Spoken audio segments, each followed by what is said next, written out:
Decidi passar um fim de semana sozinha em uma cabana nas montanhas de Vermont. Precisava desse tempo para mim, para limpar a mente e relaxar longe da cidade. A cabana era rústica, mas aconchegante, localizada no fim de uma estrada secundária, com os vizinhos mais próximos a mais de 2 quilômetros de distância.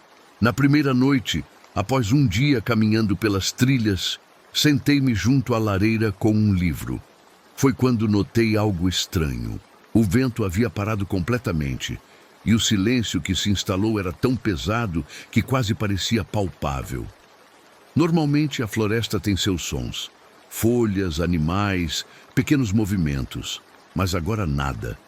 Era como se tudo ao meu redor estivesse prendendo a respiração.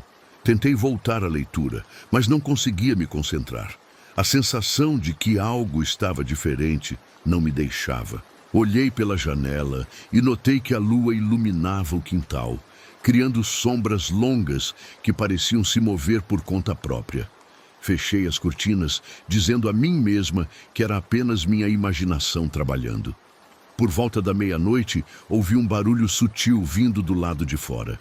Parecia o som de passos na terra, quebrando pequenos galhos. Parei para escutar com mais atenção. Os passos pareciam estar circulando a cabana, lentos e deliberados. Pensei em animais selvagens, mas algo nesse ritmo era diferente, quase metódico. Verifiquei se todas as portas e janelas estavam trancadas.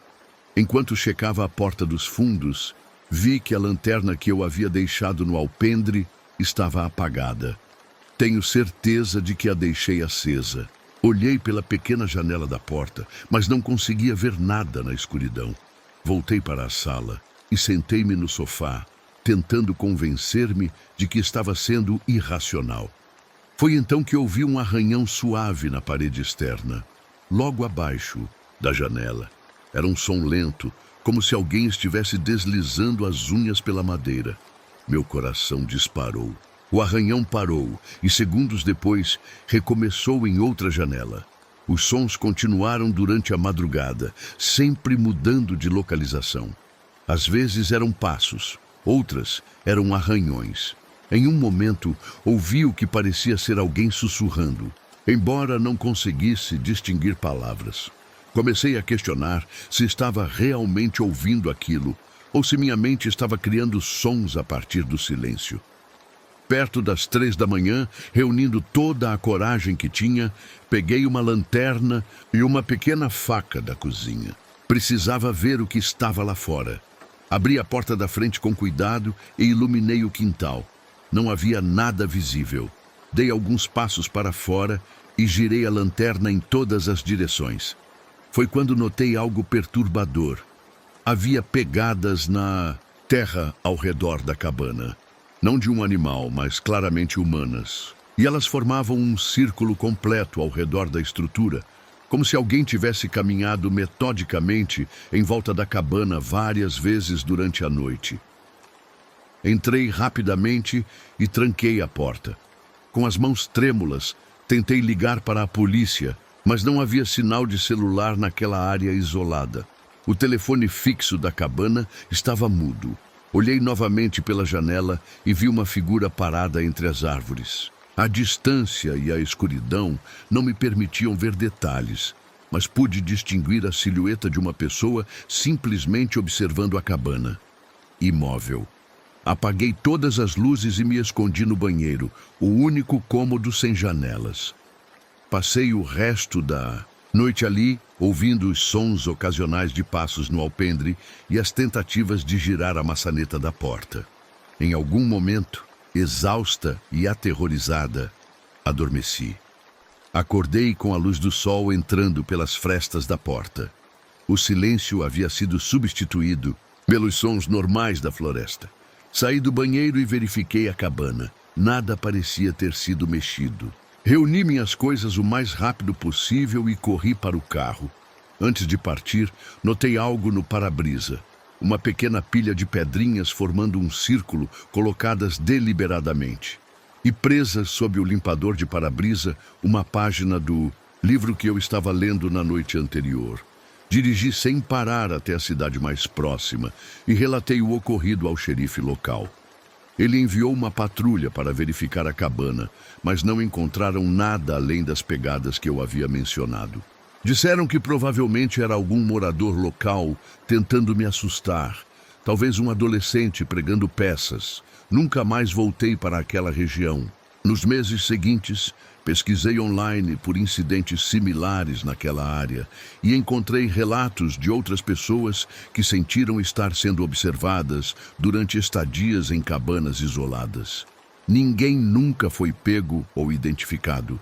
Até hoje, quando estou em algum lugar silencioso demais, sinto aquele mesmo arrepio, como se alguém estivesse circulando, esperando, observando.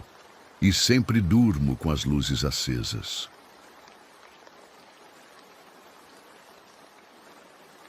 Foi durante uma viagem solitária pelos Highlands da Escócia que me vi preso em uma tempestade violenta. A chuva caía em cortinas densas e a visibilidade na estrada estreita era quase nula. Meu GPS havia perdido o sinal há quilômetros e eu começava a me preocupar com a quantidade de combustível restante. Quando avistei as luzes fracas de um edifício à distância, senti um alívio imenso. Era um hotel antigo, daqueles feitos de pedra, que parecia ter visto dias melhores. A placa enferrujada oscilava com o vento forte, mas ainda era possível ler Highland Haven Hotel. Estacionei apressadamente e corri para a entrada. O saguão estava iluminado apenas por algumas lâmpadas antigas, criando mais sombras do que claridade. Um homem idoso estava atrás do balcão, mexendo em um livro de registros. Ele não pareceu surpreso com minha chegada, apesar da tempestade e da hora tardia. "Temos apenas um quarto disponível", disse ele, sem levantar os olhos do livro. "Quarto 27, no terceiro andar." Achei estranho que um hotel tão isolado e com tão poucos sinais de ocupação tivesse apenas um quarto vago, mas estava cansado demais para questionar.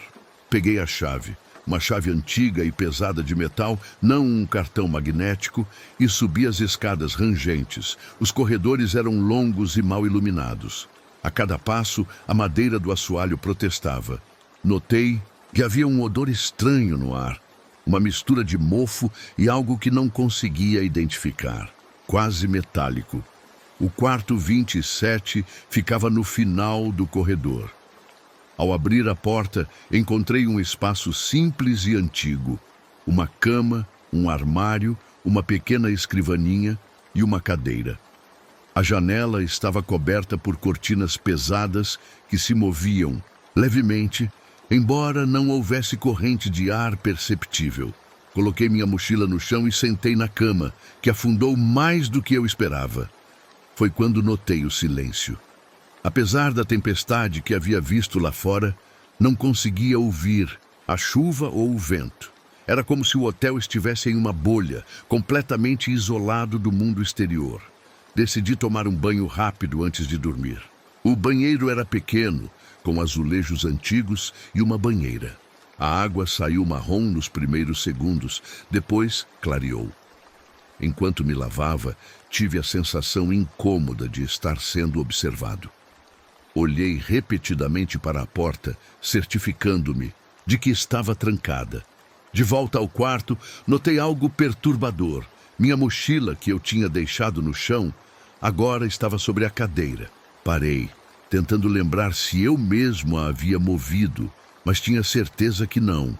Um calafrio percorreu minha espinha. Verifiquei o conteúdo, mas nada parecia faltar. Deitei-me na cama, mas não conseguia dormir.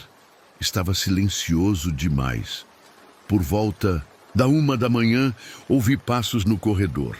Passos lentos que pararam exatamente diante da minha porta. Fiquei imóvel, observando a fresta sob a porta para ver se aparecia alguma sombra. Nada apareceu, mas eu sabia que havia alguém ali. Depois de alguns minutos, os passos recomeçaram, afastando-se. Respirei aliviado, mas então percebi algo. Os passos estavam voltando, e depois se afastando novamente e voltando. Alguém estava andando para frente e para trás no corredor, passando sempre pela minha porta. Isso continuou por quase 1 hora. Quando finalmente cessou, ouvi algo pior. O som suave de uma respiração do outro lado da porta. Alguém estava parado ali, respirando de forma audível e deliberada, como se quisesse que eu soubesse de sua presença. Levantei-me silenciosamente e peguei meu celular para ligar para a recepção, mas não havia sinal. Nem mesmo a rede de emergência estava disponível. Considerei abrir a porta para confrontar quem quer que estivesse ali, mas o medo me manteve paralisado. A respiração continuou por alguns minutos e então, lentamente, a maçaneta da porta começou a girar, tentando silenciosamente, testando. Agradeci mentalmente por ter trancado a porta e coloquei uma cadeira sob a maçaneta por precaução. A maçaneta parou de se mover e por um momento pensei que a pessoa havia desistido. Então ouvi um barulho metálico suave. Olhei horrorizado quando percebi que alguém estava inserindo uma chave na fechadura. Corri para o banheiro e tranquei-me lá dentro, procurando desesperadamente uma arma improvisada. Tudo o que consegui foi uma barra de metal do suporte de toalhas que se soltou facilmente. Ouvi a porta do quarto se abrir lentamente. Passos suaves entraram no quarto. Ouvi gavetas sendo abertas e fechadas. O barulho de alguém mexendo nas minhas coisas. Então os passos se dirigiram ao banheiro e pararam. Uma voz sussurrou do outro lado da porta. Sei que está aí dentro. Congelei, segurando a barra de metal com tanta força que meus dedos doíam. A maçaneta do banheiro começou a girar, mas a fechadura aguentou. A voz sussurrou novamente. Vou voltar mais tarde, quando estiver dormindo. Os passos se afastaram e ouvi a porta do quarto se fechar. Esperei mais 10 minutos antes de me aventurar para fora do banheiro. O quarto estava exatamente como eu havia deixado, exceto pela cadeira que estava tombada no chão. Verifiquei minha mochila. Minha carteira e passaporte continuavam lá, mas meu conjunto extra de chaves havia desaparecido. Empurrei o armário pesado contra a porta e passei o resto da noite sentado no banheiro com a barra de metal nas mãos, esperando o amanhecer. Quando os primeiros raios de sol surgiram, peguei minhas coisas e desci as escadas correndo. O lobby estava vazio. Não havia ninguém na recepção. Chamei várias vezes, mas ninguém apareceu. Notei então algo estranho. Havia poeira em todo lugar. Poeira espessa, como se o local não fosse limpo há semanas. Saí para o estacionamento e fiquei chocado. O hotel que havia visto na noite anterior, embora antigo, parecia funcional. À luz do dia, porém, era claramente um prédio abandonado. Janelas quebradas, tinta descascada, vegetação crescendo pelas paredes. Dirigi até a vila mais próxima e contei minha história ao dono de um café local. Seu rosto empalideceu. O Highland Haven Hotel estava fechado há mais de 15 anos, depois que seu proprietário, um homem solitário que vivia no 3º andar, havia sido encontrado morto em circunstâncias suspeitas.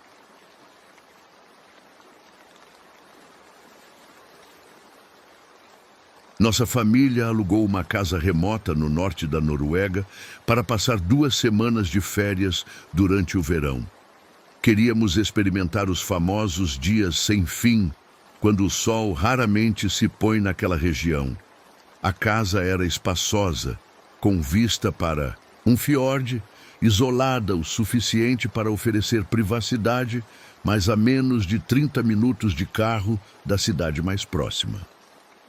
Nos primeiros dias, foi exatamente o que esperávamos. Paisagens deslumbrantes, longas caminhadas, pesca no fiorde e noites jogando jogos de tabuleiro, enquanto o sol da meia-noite brilhava lá fora. No 4º dia, no entanto, comecei a notar algo estranho. Acordei de madrugada para beber água e, ao passar pela janela da sala, vi uma figura parada no jardim. Era um homem alto e magro, simplesmente olhando para a casa. Chamei meu marido, Mas quando voltamos à janela, não havia ninguém lá.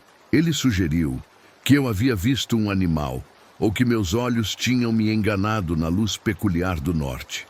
No dia seguinte, enquanto os outros foram pescar, fiquei sozinha na casa para preparar o jantar. Foi quando ouvi batidas na porta dos fundos. 3 batidas lentas e deliberadas. Olhei pela janela da cozinha, mas não vi ninguém. As batidas se repetiram, agora na porta da frente. Fui verificar, mas novamente não havia ninguém.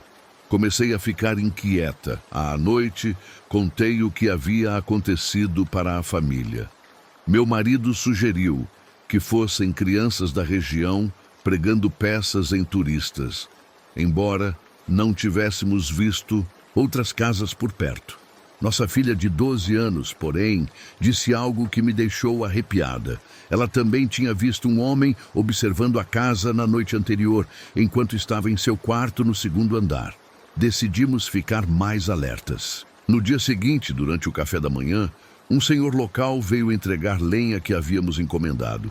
Aproveitei para perguntar se havia outros moradores nas proximidades que pudessem estar visitando a propriedade. Ele pareceu genuinamente confuso com a pergunta e garantiu que éramos os únicos num raio de alguns quilômetros. Antes de ir embora, ele hesitou na porta e perguntou casualmente se estávamos todos dormindo bem. Quando respondi que sim, exceto por alguns sons estranhos durante a noite, ele assentiu lentamente, como se confirmasse algo para si mesmo. Esta casa ficou vazia por muito tempo, disse ele, olhando para o chão. Algumas casas lembram-se das coisas que aconteceram nelas. Pedi que explicasse o que queria dizer, mas ele apenas sorriu de forma desconfortável e se despediu. Aquela conversa me deixou ainda mais ansiosa. Naquela noite, enquanto todos dormiam, fiquei na sala lendo um livro. Por volta das 2 da manhã, ouvi um som vindo da cozinha, como se alguém estivesse movendo levemente os utensílios nas gavetas. Com o coração acelerado, peguei um atiçador da lareira e fui verificar. A cozinha estava vazia, mas todas as gavetas estavam abertas. Tenho certeza absoluta de que estavam fechadas quando subi para colocar as crianças na cama. Fechei as gavetas e voltei à sala, tentando encontrar uma explicação racional. Foi quando notei o cheiro, um odor forte de terra molhada e algo mais, algo podre. O cheiro parecia emanar do porão, um espaço que não havíamos explorado porque o proprietário nos disse que estava cheio de itens pessoais armazenados e trancado, exceto que agora a porta do porão, localizada sob a escada, estava entreaberta. Uma fresta de poucos centímetros, mas suficiente para permitir que o cheiro escapasse. Aproximei-me lentamente e vi que o cadeado que havia ali antes estava caído no chão, aberto. Chamei meu marido, que desceu sonolento. Quando mostrei a porta aberta do porão, ele ficou instantaneamente alerta. Pegou uma lanterna e juntos abrimos a porta completamente. Uma escada íngreme levava à escuridão. O cheiro era muito mais forte agora. Descemos devagar, iluminando cada degrau. O porão era maior do que esperávamos, com paredes de pedra nua e piso de terra batida. Havia, de fato, várias caixas e móveis velhos armazenados, mas também algo que nos deixou gelados.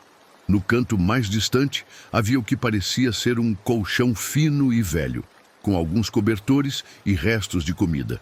Alguém havia estado vivendo. Ali, subimos correndo e verificamos todas as portas e janelas. Tudo parecia estar trancado. Acordamos as crianças e as levamos para nosso quarto, onde passamos o resto da noite, revezando-nos para ficar de vigília. Pela manhã, decidimos que seria melhor encurtar nossas férias. Enquanto arrumávamos as malas, nosso filho de 8 anos perguntou por que estávamos indo embora. Quando explicamos de forma simplificada que havia alguém que não deveria estar na casa, ele pareceu confuso. Você está falando do homem que fica no porão? Perguntou com naturalidade. Eu o vi várias vezes olhando para mim enquanto eu dormia. Ele disse para não contar a ninguém porque era um segredo especial entre nós. Deixamos a casa em menos de 1 hora.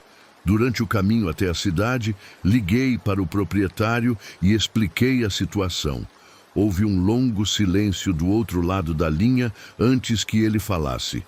Esta é a 3ª família este ano que sai mais cedo. Ele prometeu chamar a polícia. 2 dias depois, já de volta à nossa casa na Inglaterra, recebemos um e-mail do proprietário. A polícia havia encontrado evidências de que alguém estava de fato vivendo no porão, provavelmente entrando por uma pequena janela externa que encontramos destrancada. Eles suspeitavam que fosse um morador local, com problemas mentais, que havia desenvolvido uma fixação pela casa. O e-mail terminava com um pedido de desculpas e uma oferta para devolução integral do valor do aluguel. No final, havia um post-scriptum que dizia: a polícia perguntou se alguma coisa foi roubada. Vocês notaram a falta de algum item pessoal? Foi então que percebi. Verificando nossas malas, descobri que várias roupas das crianças haviam desaparecido, junto com uma escova de cabelo da minha filha e um urso de pelúcia do meu filho. Itens pequenos, pessoais, que não havíamos notado na pressa de partir. Às vezes, ainda acordo no meio da noite, pensando naquele homem que observava nossos filhos dormirem, e me pergunto se ele ainda está por aí, escondido em algum porão, vigiando alguma família distraída.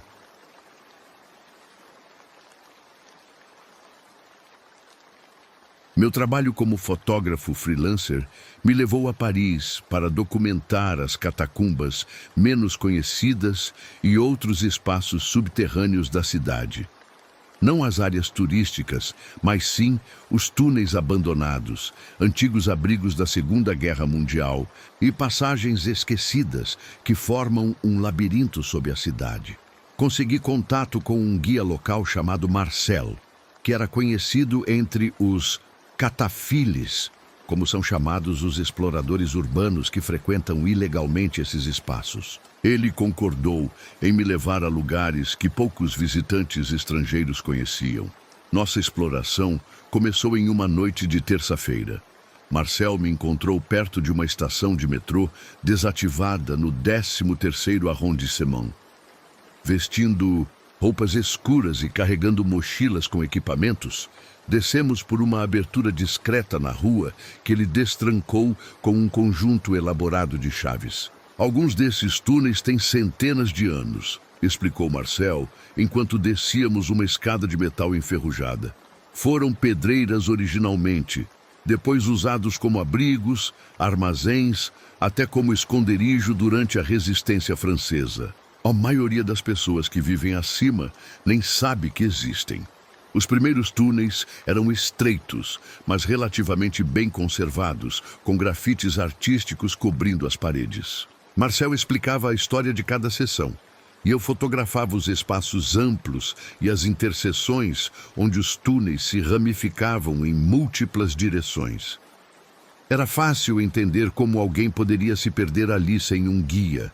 Após cerca de 2 horas de exploração, Marcel sugeriu uma área que raramente mostrava aos visitantes. É um pouco mais difícil de acessar, disse ele, mas vale a pena. Há uma série de salas que foram usadas como hospital improvisado durante a guerra. Quase ninguém vai lá agora. Seguimos por um túnel particularmente estreito, tendo que nos abaixar em alguns trechos. O ar estava ficando mais denso e úmido. Nossos passos ecoavam de forma estranha, como se o túnel estivesse respondendo com seus próprios sons. Foi quando notei pela primeira vez um eco que não correspondia exatamente aos nossos passos. Como se houvesse um terceiro conjunto de passos, sempre um pouco atrasado em relação aos nossos. Mencionei isso a Marcel, que parou para escutar. É apenas a acústica deste túnel, explicou, mas percebi uma hesitação em sua voz. O som viaja de formas estranhas aqui embaixo. Continuamos avançando, mas agora eu estava mais atento. Os passos extras pareciam manter uma distância consistente, nunca se aproximando demais, mas sempre presentes. Marcel acelerou o ritmo e notei que ele olhava para trás com mais frequência.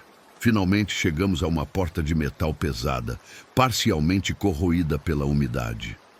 Marcel usou outra chave para abri-la, revelando uma série de salas interconectadas. Como ele havia dito, o espaço parecia ter sido um hospital improvisado, com camas de metal enferrujadas ainda presentes em algumas salas. Comecei a fotografar, capturando a luz das nossas lanternas, refletindo nas superfícies metálicas. O eco estranho havia desaparecido desde que entramos neste espaço mais amplo, e comecei a me convencer de que realmente tinha sido apenas um efeito acústico peculiar. Em uma das salas, encontrei uma coleção de objetos pessoais antigos, pentes, óculos, até mesmo algumas fotografias desbotadas. Parecia que alguém havia organizado uma pequena exposição. As pessoas deixam coisas aqui? Perguntei a Marcel. Ele se aproximou e examinou os objetos com uma expressão intrigada. Não, isso não deveria estar aqui. Ninguém vem a esta sessão há meses. Enquanto discutíamos sobre quem poderia ter deixado aqueles itens, as luzes de nossas lanternas começaram a enfraquecer simultaneamente. Marcel checou a dele. Impossível, murmurou. Coloquei baterias novas antes de sairmos. Trocamos as baterias de ambas as lanternas, mas o mesmo problema persistiu. A luz continuava fraca, iluminando apenas alguns metros à nossa frente. O que antes era um espaço bem iluminado, agora estava imerso em sombras. Acho melhor voltarmos, sugeriu Marcel, não escondendo mais sua inquietação. A umidade aqui deve estar afetando os equipamentos. Concordei imediatamente. Enquanto recolhíamos nossas coisas, ouvi novamente o som. Passos suaves no túnel por onde havíamos vindo. Marcel também ouviu e fez sinal para ficarmos em silêncio. Os passos pararam exatamente do outro lado da porta de metal pela qual havíamos entrado. Ouvimos o som suave de respiração, como se alguém estivesse encostado na porta, escutando. Marcel apontou para outra saída, no fundo da sala. Silenciosamente, começamos a nos mover naquela direção. Foi quando a maçaneta da porta de metal começou a girar lentamente. Corremos para a saída alternativa. Era outro túnel, mais estreito que o anterior, forçando-nos a nos mover em fila indiana. Marcel ia à frente, virando em diferentes interseções sem hesitar. Eu o seguia o mais perto possível, aterrorizado, com a ideia de me separar dele, neste labirinto. Os passos agora nos seguiam abertamente, não mais escondidos ou sutis, mas rápidos e determinados. Quem quer que fosse conhecia estes túneis tão bem quanto Marcel. Em uma das curvas, Marcel parou, de repente fazendo-me colidir com ele. Não, sussurrou. A passagem à frente havia desmoronado parcialmente, deixando apenas um espaço muito pequeno para passar. Temos que tentar outra rota, disse ele, mas os passos atrás de nós estavam se aproximando rapidamente. Não há tempo, respondi. Vamos tentar passar por aqui. Marcel se espremeu pelo espaço primeiro com dificuldade. Quando foi minha vez, minha mochila ficou presa nas rochas. Tive que deixá-la para trás, sacrificando parte do meu equipamento fotográfico. Assim que passei, Marcel agarrou meu braço e começamos a correr. As lanternas agora estavam tão fracas que mal iluminavam 1 metro à nossa frente. Corríamos quase no escuro, guiados apenas pelo conhecimento de Marcel sobre o terreno. Depois do que pareceu uma eternidade, começamos a subir. Os túneis ficaram mais largos e, finalmente, vimos uma escada que levava a uma grade de metal. Marcel a empurrou para cima e emergimos em um beco deserto, não muito longe de onde havíamos começado. Ofegantes, olhamos para trás, para a abertura escura. Não havia sinal de quem quer que estivesse nos seguindo. Quem era aquela pessoa? Perguntei quando finalmente recuperei o fôlego. Marcel balançou a cabeça. Não sei. Há pessoas que vivem nos túneis, claro.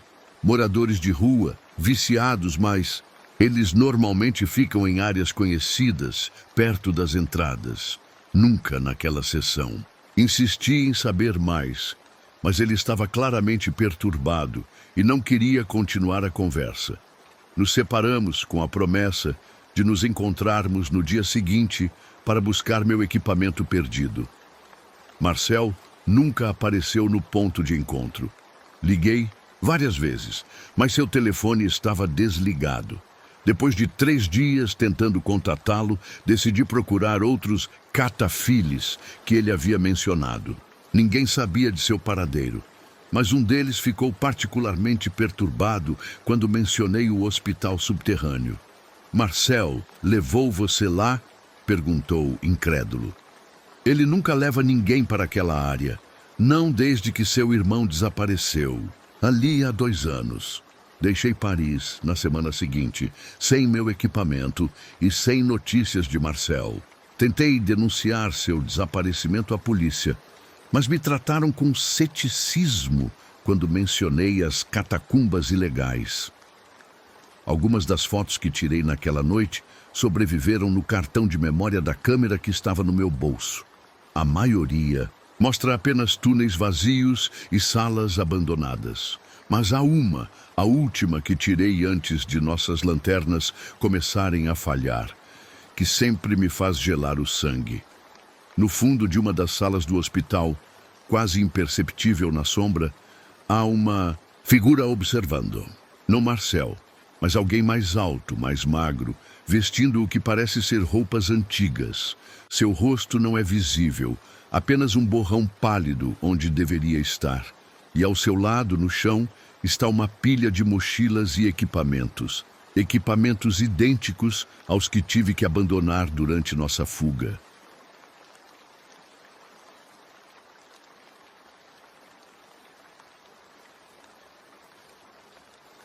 Se você gostou desses relatos, não se esqueça de se inscrever e deixar sua opinião nos comentários. O que você faria no lugar dessas pessoas? Qual dos relatos mais te deu medo? Deixe sua sugestão de que tipo de relatos você gostaria de ouvir no próximo vídeo e até os próximos relatos.